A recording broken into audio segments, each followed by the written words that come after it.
एक शख्स था, याद करने के ताल्लुक से मैं बता रहा हूँ कि अगर कोई बात बताई जाए तो उसे याद रखा करो। कोशिश किया करो कि मैं छोटी छोटी बातें जो मस्जिदों में हम सुनते हैं इमाम साहब से, कहीं जलसे में चले गए, मिलाद में चले गए, छोटी छोटी बातें याद कर लीजिए, उस पर अमल करने की कोशिश करिए, कभी कभी काम आ जाती है। एक शख्स था, उसने जो है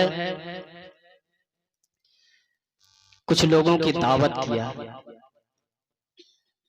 दावत में मौलाना साहब भी थे, एक कारी साहब थे और एक मुफ्ती साहब थे, और एक बेचारा उसी में अनपढ़ जाहिल गंवार आदमी था, पढ़ा लिखा नहीं था, लेकिन जलसे जुलूस में जाता था, जुम्मा जुम्मा भी जाता था, मस्जिद में पहुंच जाता था, इमाम साहब की कुछ बातें सुन के याद किया करता था। उसकी भी दावत उसी में थी। जिसके घर पे दावत थी सब लोग वहां पर पहुंचे। जब सब वहां पर पहुंचे, एक लतीफा है, सिर्फ बातें याद करने के लिए मैं आपको बता रहा हूं। जब सब लोग उसके यहाँ दावत खाने के लिए पहुंचे तो जिसके घर पे दावत थी वो बिरयानी का इंतजाम किया था। ठीक है, बिरयानी का इंतजाम किया था। एक दस्तरखान लाया, बिछा दिया, और उस पे जो है बिरयानी का पूरा डेग जितना पकाया था, वो बिरयानी जितनी बनी थी लाया, सब जो है दस्तरखान पे उडेल दिया। अब उडेलने के बाद बीच में बिरयानी के थाली बना दिया, थाली, और उसी बीचों बीच जो है ला करके देसी घी रख दिया। ठीक है, जब देसी घी रख दिया, एक तरफ मुफ्ती साहब बैठे हैं तो एक तरफ मौलाना साहब बैठे हैं, एक तरफ कारी साहब बैठे हैं। ये बेचारा भी जो अनपढ़ था, पढ़ा लिखा नहीं था, ये भी एक किनारे दस्तरखान पे बैठा था। लेकिन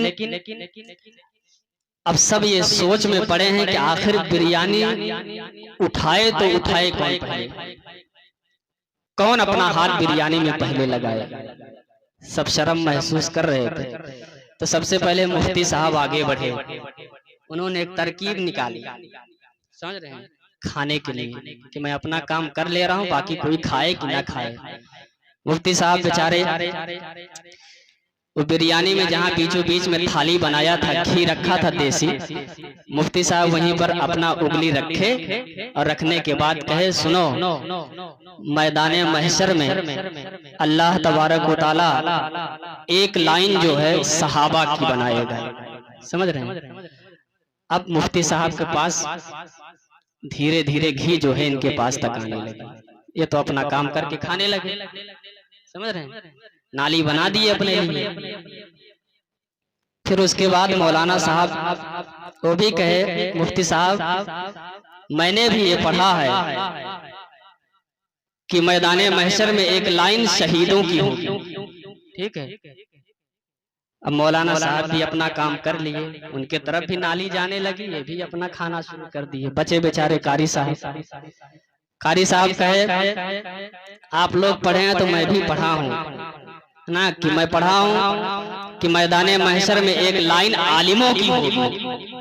ये भी बेचारे अपना काम कर लिए, इनके पास भी घी पहुंचने लगी, ये भी खाने लगे। अब बचा तो बचा ये बेचारा अनपढ़, है ना।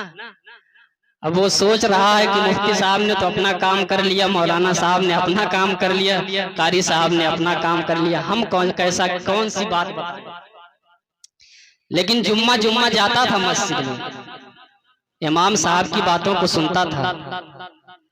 उसने कहा, एक बात बताऊं आप लोगों को। तो मुफ्ती साहब ने कहा, हाँ बताइए। मौलाना साहब ने भी कहा, हाँ बताइए। कारी साहब ने भी कहा, हाँ बताइए। कहा, ये जो आप लोग कह रहे हो ना कि एक लाइन सहाबा की होगी, एक लाइन शहीदों की होगी, एक लाइन आलिमों की होगी, मैं अपने इमाम से ये सब नहीं सुना हूँ। मेरे इमाम साहब तो ये कहते हैं कि मैदाने महशर में नफसी नफसी का आलम होगा। ये पूरा बिरयानी मिला के अपना काम कर दिया। समझ रहे हैं कि नहीं। ये लोग लाइन बनाने के चक्कर में थे। एक कहा कि मैं अपने इमाम साहब से सुना कि मैदान महशर में लाइन वाइन वाला सिस्टम नहीं रहेगा, मैदान महशर में नफसी नफसी का आलम रहेगा, पूरा बिरयानी मिला। तो कभी कभी सुनने बातें काम कर जाती है, इसलिए सुना करो। बहरहाल दुरूद शरीफ पढ़े अल्लाह